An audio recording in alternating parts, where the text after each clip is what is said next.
I'm Margaret Thompson, a 52-year-old widow from the sleepy outskirts of Asheville, North Carolina, where the Blue Ridge Mountains cradle secrets in their folds. My daughter, Emmy, has always been my world. My only child, spoiled with love and a little too much leniency, I'll admit. She's 28 now, married to Ethan Parker, a man I handpicked after years of searching. Ethan's a good catch. 32, steady job at a tech firm, owns a cozy ranch-style house. No family to complicate things. I thought he'd be perfect for Emmy, who never took to chores or responsibility. But 4 months into their marriage, I started hearing whispers, grumbles about her laziness, her endless naps. Ethan called me one crisp October afternoon, his voice tight. "Margaret, I need you here. Emmy's driving me up the wall." I packed a bag and drove the hour from my little bungalow to their place, a charming single-story nestled among pines. Emmy greeted me with a yawn, her auburn hair tangled, and I saw it right away, she'd checked out. For 2 days I cooked, cleaned, and watched Ethan come home weary from work, his hazel eyes flickering with gratitude when I handed him a plate of my chicken pot pie. "You're a godsend," he'd say, and I'd smile, brushing it off. But when I tried to leave, Emmy clutched my arm. "Mom, I'm so tired. Stay a bit longer, please." Her hazel eyes, so like her father's, pleaded, and I caved.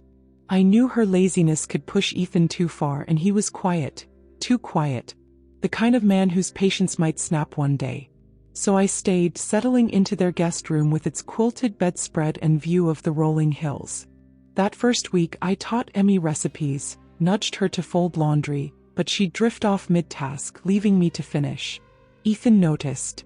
"You're a natural, Margaret," he said one evening, sipping coffee I'd brewed, his voice warm like the mug in his hands. I felt a flutter, unexpected, wrong, but his smile lingered in my mind. Then 3 nights ago I spotted him pacing the living room after midnight, his flannel shirt unbuttoned, a shadow of frustration on his face. Last night I couldn't ignore it anymore. I padded out in my slippers, the hardwood cool underfoot. "Ethan, why were you out here?" I asked, voice soft.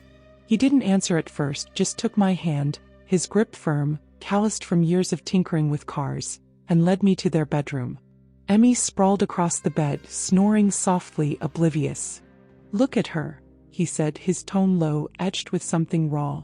4 months, and she's turned our marriage into a nap schedule. "I can't keep bottling this up, Margaret." Before I could protest, he guided me to the bed, easing me down beside him. My heart raced. Part shock, part something I couldn't name, as he lay back, his arm brushing mine. "I'm not sleeping alone again," he murmured, eyes locking on mine, and I froze, caught in the heat of his gaze. Was this a plea for help or something more? I stayed there, stiff at first, the quilt soft beneath me, his breathing steady beside me. My mind spun. Emmy's my daughter, he's her husband, but his nearness stirred a warmth I hadn't felt since my own husband passed a decade ago. I'd raised Emmy with love, shielded her from hardship, and now here I was, tangled in her life in ways I never imagined. Ethan shifted, his hand resting near mine, not quite touching, and I wondered what he saw when he looked at me. A mother-in-law? A lifeline? Something else? The room was silent except for Emmy's snores, and I lay there, pulse pounding, torn between guilt and a strange, budding thrill. Morning came, gray and heavy, and Ethan was gone. Off to work before I could face him. Emmy shuffled into the kitchen, oblivious as I scrambled eggs. "You okay, Mom?" she asked, yawning, and I nodded, hiding the tremor in my hands. I had to talk to her, fix this before it spiraled, but how? "Ethan's not happy," I said, keeping it vague, and she shrugged. "He's fine, Mom. I just sleep a lot." Her nonchalance stung, and I pressed harder. "He needs more from you, Em." She rolled her eyes, sipping coffee, and I bit back a sharper retort. That night I checked their room again, peering through the cracked door. Ethan stood by the window, staring out, while Emmy slept, unchanged. I turned to leave, but my sweater snagged on the doorknob, yanking me back. I stumbled, hitting the floor with a thud. Ethan rushed out, kneeling beside me. "Margaret, you okay?" His hands found mine, lifting me, and I leaned into him, one arm over his shoulder, his other steadying my waist. My ankle throbbed, but his touch, firm, careful, sent a shiver through me. He guided me to my room, settling me on the bed, and before I could protest, he knelt, pressing his hands to my ankle. "Let me help," he said, his fingers moving gently, and I flushed, caught off guard. "You don't have to," I started, but he looked up, eyes intense. "You're not tired like she is, Margaret. You're alive." My breath hitched, his words a spark, his gaze aflame, and I sat there flustered as he lingered. What was happening? Was he just grateful, or was this something deeper, something dangerous? And why couldn't I pull away? The morning after Ethan's hands pressed warmth into my ankle, I woke to the soft patter of rain against the ranch house windows in Asheville, North. His touch, his words, "You're alive," echoing in my mind like a melody I shouldn't hum. My ankle ached less, but my heart thudded with a weight I couldn't shake. I hobbled to the kitchen, the scent of coffee grounding me, and found Emmy slumped at the table, her auburn hair a mess. "Morning, Mom," she mumbled, barely glancing up from her phone, and I forced a smile, stirring oatmeal on the stove. Ethan had already left for work, his absence a relief and a pang all at once. I'd raised Emmy alone after my husband Tom passed, a heart attack at 45, leaving me with a toddler and a mortgage. She'd been my everything, spoiled with love, shielded from chores, and now I saw the cost. Ethan, her husband of 4 months, deserved better than her naps and shrugs, but last night, lying beside him, feeling his gaze, I'd wondered if I deserved more too. I shook the thought away, spooning oatmeal into bowls. We need to talk about Ethan," I said, setting hers down. She sighed, pushing it aside. "He's fine, Mom. You worry too much." Her indifference lit a fuse in me, but I held it in, sipping coffee instead. "He's not fine," I pressed, voice low. "He's sleeping in the living room." She waved a hand. "He likes the couch sometimes. Let it go." Let it go? I couldn't, not after he'd looked at me like I was more than just her mother. That day I threw myself into fixing her, teaching her to cook, nudging her to tidy up, but she'd drift off, leaving me with a sink full of dishes and a growing ache. Ethan came home late, his tech firm tie loosened, and found me scrubbing pans. "Margaret, you don't have to do all this," he said, leaning against the counter, his hazel eyes soft. I dried my hands, pulse quickening. "Someone has to," I replied, half teasing, and he chuckled, a sound that warmed the room. "You're too good to us," he said, stepping closer, and my breath caught as his arm brushed mine, lingering just a moment too long. Dinner was quiet. Emmy scrolling her phone, Ethan and I trading glances over meatloaf I'd made. "This is amazing," he said, his fork pausing, and I felt a flush creep up my neck. "Thanks," I murmured, avoiding Emmy's yawn across the table. Later she crashed early, leaving us to clean up. In the kitchen, Ethan handed me a plate, his fingers grazing mine, and I froze, the air thickening. "You're a lifesaver, you know that?" he said, voice low, and I met his gaze, seeing something flicker. Gratitude, yes, but something deeper, something that made my stomach flutter. "Just helping," I managed, turning away, but he caught my wrist, gentle yet firm. "You're more than that," he whispered, and my heart stumbled, torn between pulling back and leaning in. That night I couldn't sleep, the rain tapping a rhythm against my window. I slipped into the hall, drawn by a hunch, and found Ethan in the living room again, sprawled on the couch, a blanket half off. "Can't sleep?" I asked, voice barely above the storm. He sat up, rubbing his face. "Not with her like that," he said, nodding toward their room. I hesitated, then sat beside him, the couch dipping under us. "She'll come around," I offered, but he shook his head, eyes locking on mine. "I'm tired of waiting, Margaret." His hand found mine, resting there, and I felt it, a current, warm and reckless, pulling me closer. "Ethan, we can't," I started, but he squeezed my fingers, silencing me. "I'm not asking for anything," he said, voice rough. "Just stay." I did, sitting there in the dim glow of a lamp, his hand in mine, the rain a soft curtain around us. My mind raced. Emmy's my daughter, he's her husband, but his touch was a lifeline, stirring ashes I'd thought long cold. He shifted, his shoulder brushing mine, and I caught a whiff of his cologne, woodsy and warm, mingling with the rain-soaked air. "You're different," he murmured almost to himself, and I turned, finding his eyes too close, too intense. "Different how?" I asked, throat tight. "You see me," he said simply, and my chest tightened, a flood of longing I couldn't dam. Then a creak, Emmy's door. And I yanked my hand back, heart pounding. I should go, I whispered standing, but Ethan caught my elbow, his touch a plea. Don't, he said standing too, and we froze inches apart, the air crackling. Margaret, he began, but footsteps shuffled closer and I bolted to my room, shutting the door, breath ragged. I leaned against it, listening, but no one followed. Had she seen? Did she know?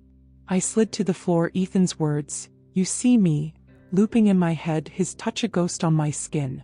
I'd come to fix their marriage, but now I was tangled in something else.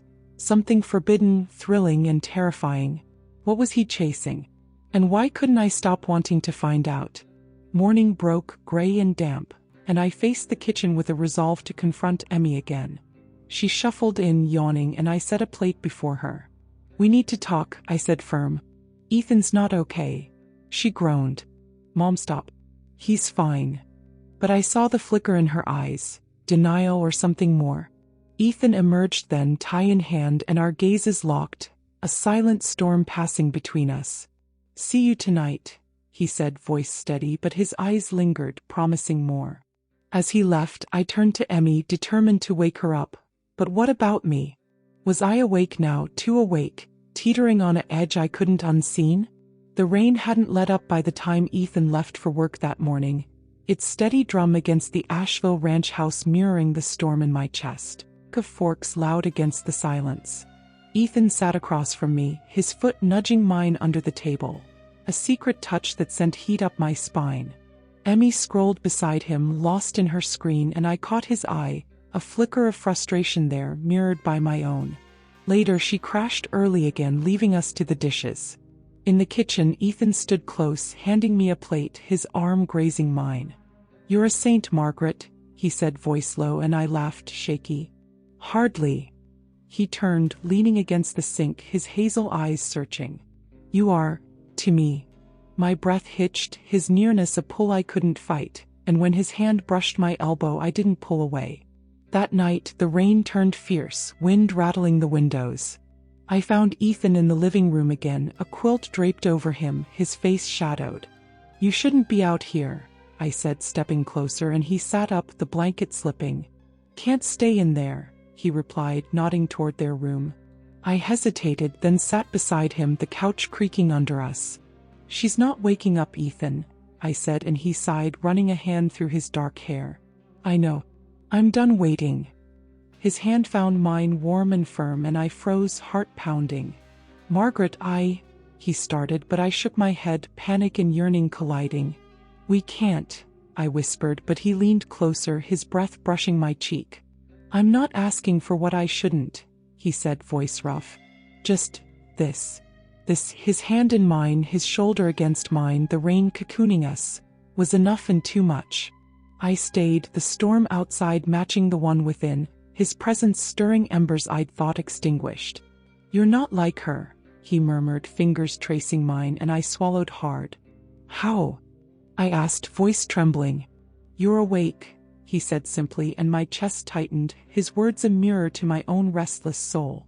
We sat there, silent, the air thick with unspoken things, and I felt it. A line blurring, a boundary I wasn't sure I could redraw. Then a thud, Emmy's door.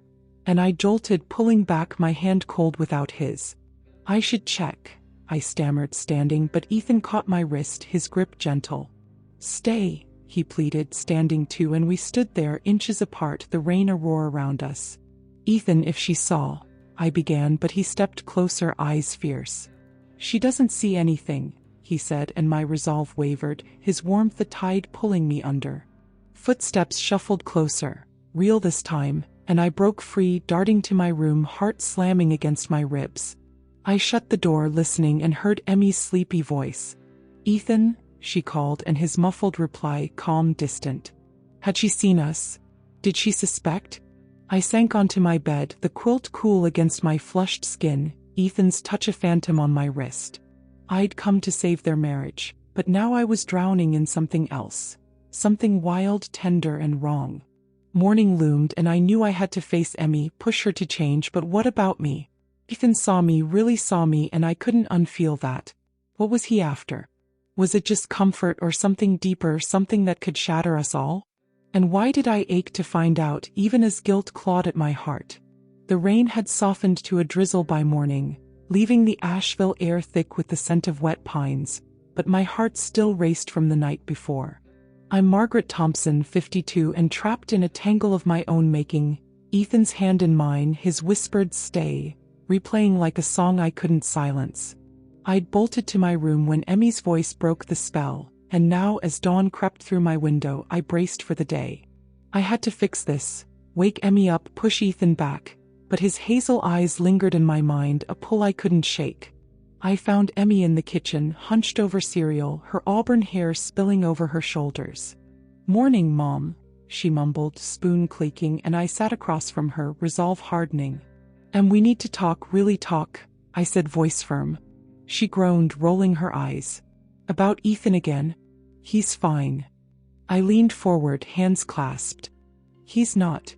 He's sleeping in the living room because you're checked out. You're his wife, act like it." Her jaw tightened, but she didn't look up. "I'm tired, Mom. He gets that." I shook my head, frustration boiling. "He's tired too, of waiting for you." She shrugged, and I saw it. Her laziness wasn't just habit. It was a wall. "But why?" Ethan emerged then, tie in hand, his gaze flicking to me. Warm, steady, a silent thread between us. "See you tonight," he said, voice calm, but his eyes held mine a beat too long, stirring that ache again. As he left, I turned back to Emmy. "I'm trying to help you, Em. Wake up before you lose him." She pushed her bowl away, standing. "I'm not losing anything. You're overreacting." She shuffled off, leaving me with a sinking feeling. Something was off, deeper than I'd guessed. That day, I threw myself into chores, avoiding the living room where Ethan's presence lingered. Emmy napped as usual, and I cooked dinner, chicken and dumplings, a comfort I needed too. When Ethan came home, rain-damp and weary, he found me setting the table. "Smells like heaven," he said, grinning, and I flushed, handing him a plate. "Just keeping us fed," I replied, but his fingers brushed mine, deliberate, and my pulse jumped. Dinner was quiet. Emmy half awake, Ethan and I trading glances, the air heavy with unspoken things. She crashed early again, and I lingered in the kitchen washing dishes until Ethan joined me. "You're still here," he said, leaning close, his arm grazing mine as he took a towel. "Can't leave yet," I murmured, and he paused, eyes searching. "Good." His voice was low, a caress, and I felt it. A line blurring, a boundary I'd stopped guarding. Later, I heard him in the living room again, and I went to him, drawn like a moth. "You shouldn't be out here," I said, sitting beside him, the quilt soft under us. He took my hand, thumb tracing my knuckles. "I can't stay in there, Margaret. Not when she's gone." His frustration mirrored mine, and I squeezed his hand, heart pounding. "I'm trying to fix her," I said, but he shook his head. "Maybe she's not the one who needs fixing." His words hit hard, and I leaned closer, caught in his warmth. "What are we doing, Ethan?" I whispered, and he turned, his face inches from mine. "Seeing each other," he said, voice rough, and my chest tightened, a truth I couldn't deny. Then a crash, glass from their room, and I jumped, pulling back. "Emmy," I called, standing, but Ethan grabbed my arm. "Wait." His grip was firm, eyes wide, and we crept to the door, peering in. Emmy slept. A tumbler shattered on the floor. Accidental, maybe, but a shadow moved beyond the window. My stomach dropped as a woman's voice cut through. "Ethan, you done with me now?" And I froze, Ethan paling beside me. She stepped in, a brunette in a leather jacket, arms crossing as she glared at Emmy's sleeping form. "Thought she'd stay out cold," she said, and Ethan's jaw clenched. "What did you do?" he demanded, voice low, and she smirked. "Same as you, slipped something in her water. Keeps her out of our way." My blood ran cold. Ethan's hand fell from mine, and I stepped forward, trembling. "You drugged my daughter?"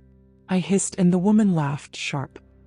"He started it, wanted her quiet so we could." "Enough," Ethan snapped, turning to me, eyes pleading. "Margaret, I stopped it weeks ago." She wouldn't let go. I stared, betrayal slicing through me, but the woman sneered. "He's lying. Wanted me, not her, or you." Ethan lunged, grabbing her arm. Get out, Lisa. She yanked free, glaring. You're stuck with them now, huh? Good luck.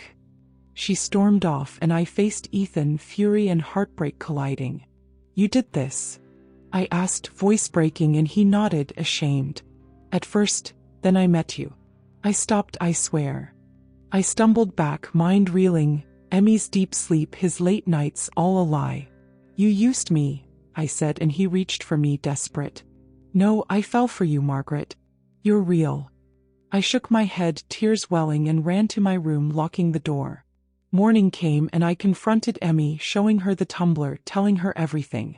She cried, stunned, and I called the police. Ethan arrested, Lisa gone. I took Emmy home to my bungalow, her sobs echoing as we packed. Weeks later, under Asheville's pines, I held her, rebuilding what I could. Ethan's betrayal stung, but his words, "I fell for you," haunted me. Had it been real beneath the lies? I'd never know, but I'd saved Emmy from a hollow marriage, trading a fleeting flame for a bond that endured.